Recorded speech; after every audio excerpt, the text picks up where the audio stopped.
I've grown up here my whole life in Alaska. Well, actually, about the last 15 years. I work here at an elementary school with deaf children. I've been here for 4 years. I myself have a 3-year-old daughter. She's hearing, but even though we are not a lot alike, I was born hearing, but I am deaf. My hearing has gone down to the point of being deaf. Since I was 8 years old, I've been that way. My parents are deaf. It runs in our family very strongly. I have two sisters who are deaf. And regarding my daughter, she is hearing. Maybe her hearing will go down too. She's only 3. It's still early. Some of the generational deafness in our family doesn't show up until a person is 5 or 6 years old. And we are keeping our eye on her so she can have full language access. I myself went to a hearing school. My parents thought that I was hearing, so they put me in a hearing school. And I was hearing until like 7th or 8th grade is when my hearing went down significantly. I had a teacher who finally noticed that my education was falling behind. The first meeting with my parents and the teacher, I remember my parents were getting some suspicions anyway, some ideas that something's up. I needed some speech help. The teacher suggested that they put me into speech therapy, at least for a short time.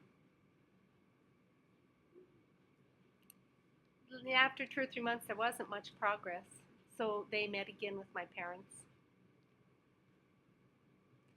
They wanted to see what the problem was with my education, why it was falling behind. Another possibility might have been a learning disability, so they had me tested. But I passed those tests just fine. There was no problem there. And again, they had a parent-teacher meeting. So now I was 8 years old, and I had no idea what was going on in that meeting and why they kept meeting. So then they suggested I have a hearing test. So I went to an audiologist. That time I was living in Idaho, a very small town called Goding. And they have a deaf school there, but I didn't go. After the audiologist tested me, he found I was hard of hearing. Like I said, I was like 8 years old, but I was behind in school. I was fine using sign language. Actually, I preferred it because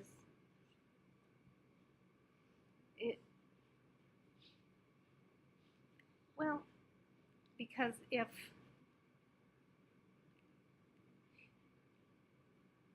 I didn't have good communication with my parents without ASL, it was so key to my learning everything and having access to everything in my life.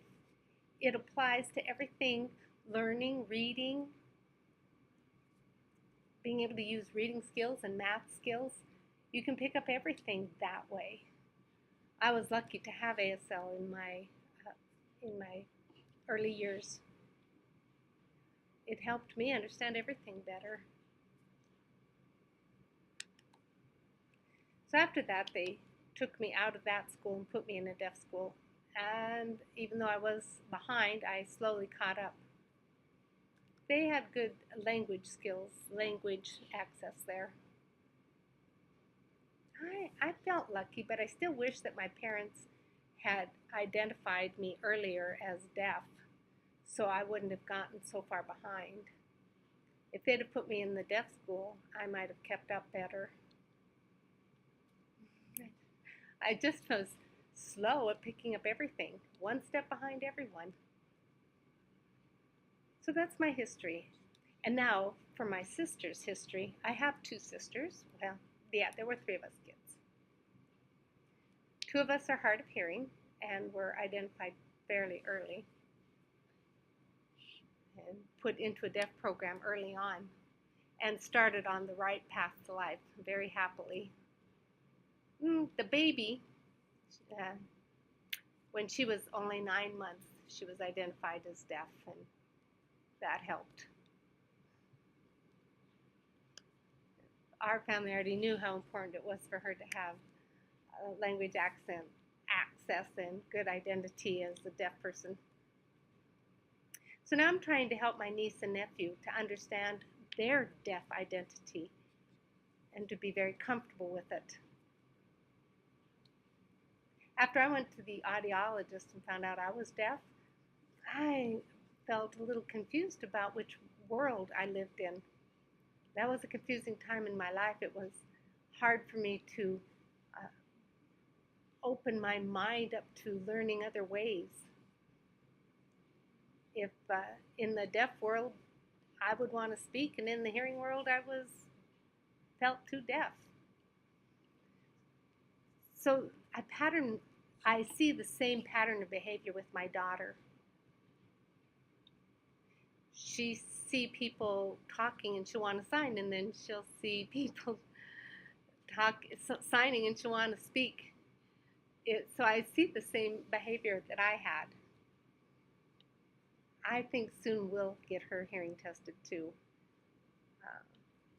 We had it tested a year ago and she passed that test fine. But back to my own identity. I feel it is very important to accept deafness. In college, when I realized I was deaf, it helped a lot. It changed my whole life, coming to the point of accepting deafness as part of my own life and world. I'm learning to appreciate ASL so much more.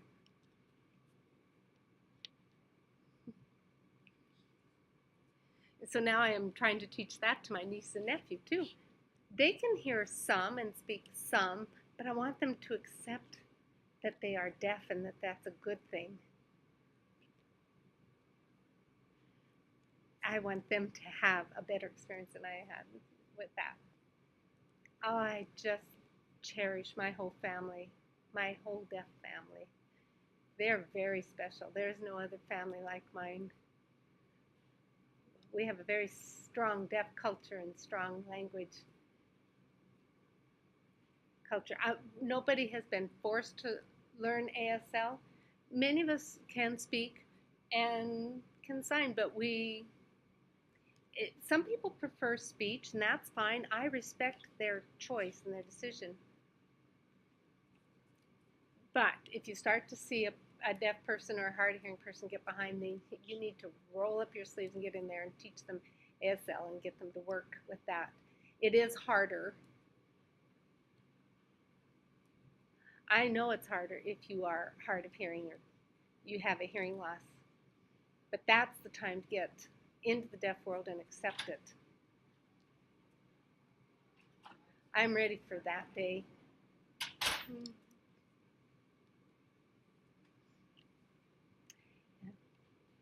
Thank you, thank you, thank you.